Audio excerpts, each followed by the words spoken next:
हम बात कर रहे हैं एक ऐसे ट्रक की जिसको पूरे 8500 किलोमीटर ट्रेवल करना था। लेकिन मसला सिर्फ ये नहीं था कि ट्रक को इतना लंबा सफर कैसे करवाया जाए, बल्कि असल मसला ये था कि इस ट्रक में बर्फ का एक बहुत बड़ा ब्लॉक रखा गया था जिसको अफ्रीका के आग बरसाने वाले सहरा से सही सलामत गुजारना था। यानी जिस सहरा में बर्फ तो क्या लोहा भी नरम पड़ जाता है, उस सहरा में इस ट्रक को पूरे 10 दिन गुजारने थे। लेकिन चैलेंज ये था कि किसी भी हालत में बर्फ पिघलने ना पाए, और वो भी बगैर रेफ्रिजरेटर के।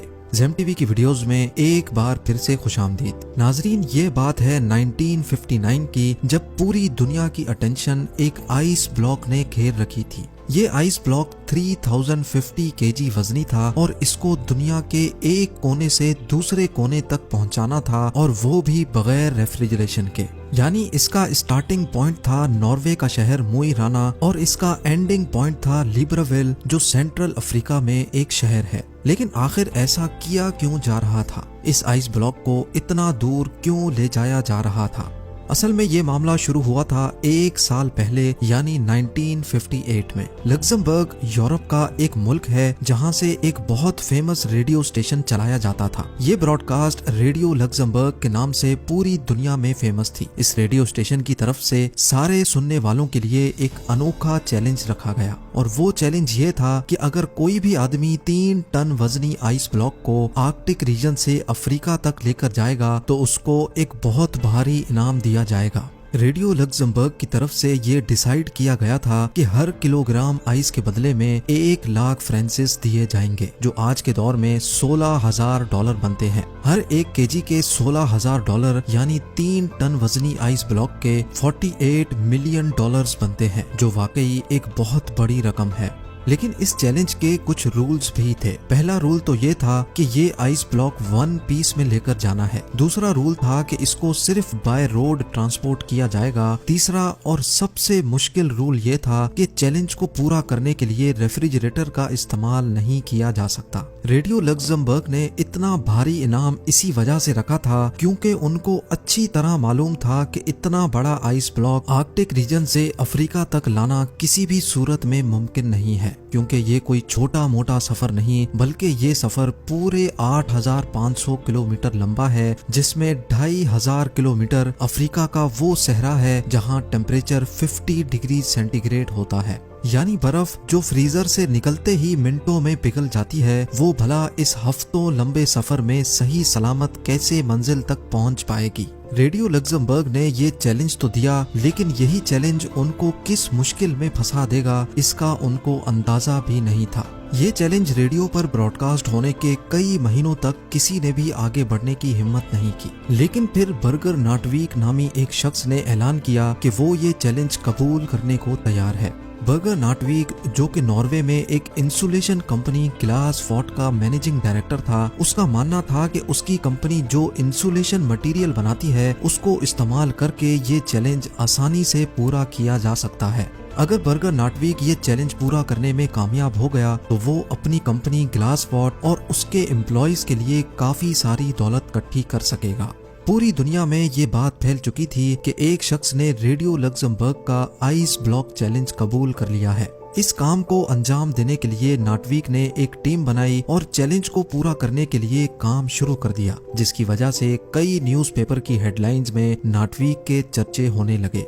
आइस ब्लॉक चैलेंज को पूरा करने के लिए अभी तक जो भी कोशिश की गई थी, वो जब रेडियो लग्जमबर्ग को मालूम पड़ी तो उनको एक बहुत बड़ी रकम खोने का डर लगने लगा, और डर के मारे उन्होंने अपनी ये ऑफर वापस ले ली। क्योंकि ग्लास वॉट कंपनी और उसके डायरेक्टर काफी ज्यादा फेमस हो चुके थे, इसी वजह से रेडियो लग्जमबर्ग की ऑफर खत्म होने के बावजूद भी नाटवीक ने ये चैलेंज पूरा करने की ठान ली थी।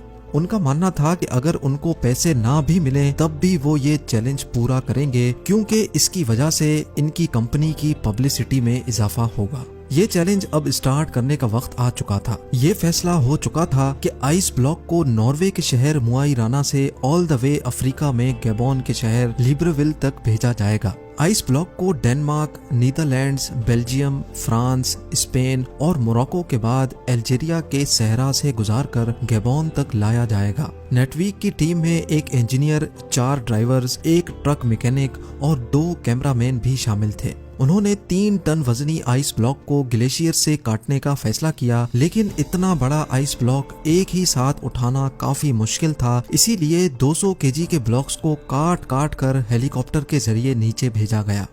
नटवीक और उनकी मेहनत को काफी ज्यादा मीडिया अटेंशन भी मिल रही थी और इसी वजह से कई कंपनीज ने नटवीक के इस चैलेंज को पूरा करने के लिए उनको स्पॉन्सर करना शुरू कर दिया। शेल ने फ्यूल का जिम्मा उठाया और स्केनिया ने उनको ट्रक दिया जिसमें ये आइस ब्लॉक रखा जाना था। 200 केजी के ब्लॉक्स को ग्लेशियर से नीचे लाकर दोबारा से फ्रीज किया गया और 3050 केजी का एक सिंगल ब्लॉक बनाया गया। ये ब्लॉक एक खास कंटेनर में डालकर ट्रक में लोड किया गया, जिसकी साइडों पर एक खास ग्लास वूल से उसकी इंसुलेशन की गई। अच्छी तरह इंसुलेशन करने के बाद 22 फेब 1959 को आखिरकार ये अनोखा सफर शुरू हो गया। शुरुआत का सफर तो काफी ज्यादा आसान था क्योंकि इन इलाकों में मौसम भी काफी खुशगवार था और रोड्स भी ठीक ठाक थे।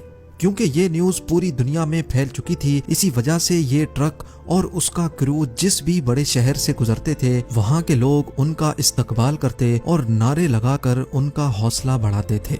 जैसे जैसे उनका सफर बढ़ता जा रहा था, उनकी पब्लिसिटी में मजीद इजाफा होता जा रहा था।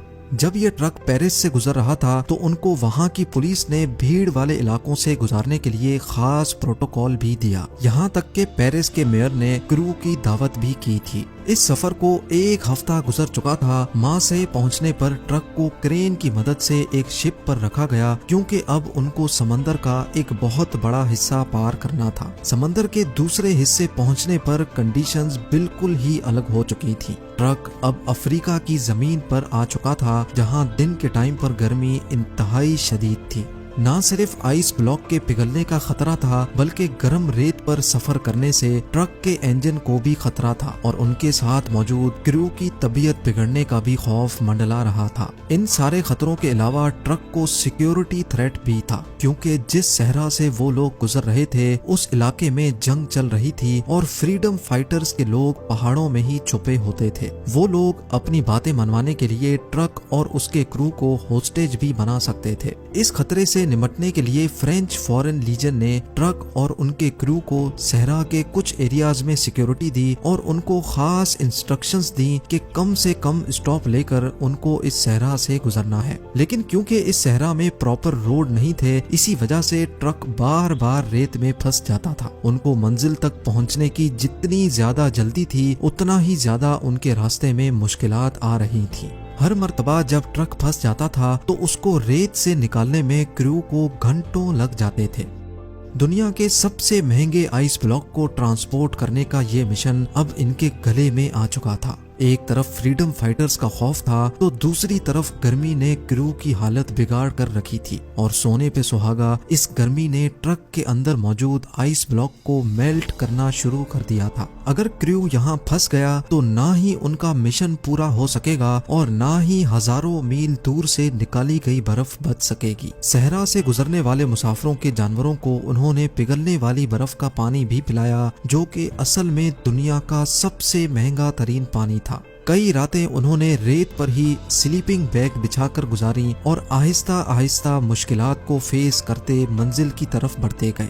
आखिरकार वो इस सहरा को पीछे छोड़ने में कामयाब हो ही गए और अब उनकी मंजिल काफी ज्यादा करीब थी। पूरे 28 दिनों के सफर के बाद ट्रक, क्रू और बचा हुआ आइस ब्लॉक लिब्रेविल पहुंचने में कामयाब हो गया था। लिब्रेविल पहुंचने पर उनका भरपूर इस्तकबाल किया गया, लेकिन सबको सिर्फ एक बात जाननी थी कि 28 दिन के सफर और मुश्किल तरीन कंडीशन से गुजरने के बाद आखिर कंटेनर में कितनी बर्फ बची है। हैरत अंगेज तौर पे जब ट्रक का कंटेनर खोला गया तो उसके अंदर का मंजर देखकर यकीन करना मुश्किल था। जी हाँ, नॉर्वे से निकलते वक्त आइस ब्लॉक 3050 केजी का था, लेकिन पूरे 28 दिनों के मुश्किल तरीन सफर के बाद हैरत अंगेज तौर पे आइस ब्लॉक का वजन 2714 किलोग्राम था। सिर्फ 11% बर्फ यानी सिर्फ 336 किलोग्राम आइस रास्ते में पिघल चुकी थी और बाकी सारा आइस ब्लॉक वन पीस में मौजूद था।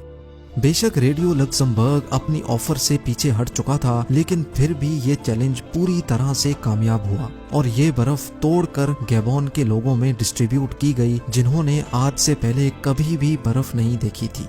नाटवीक और उनकी कंपनी को कोई कैश रिवॉर्ड उस वक्त तो नहीं मिला, लेकिन इस पब्लिसिटी ने उनकी कंपनी की सेल्स पर 4 चांद लगा दिए थे। ग्लास वॉट आज भी ग्लावा के नाम से इंसुलेशन मटेरियल बनाती है और 1959 के बाद से इनकी पॉपुलैरिटी में मजीद इजाफा ही होता जा रहा है। उम्मीद है जेम टीवी की ये वीडियो भी आप लोग भरपूर लाइक और शेयर करेंगे। आप लोगों के प्यार भरे कमेंट्स का बेहद शुक्रिया। मिलते हैं अगली शानदार वीडियो में।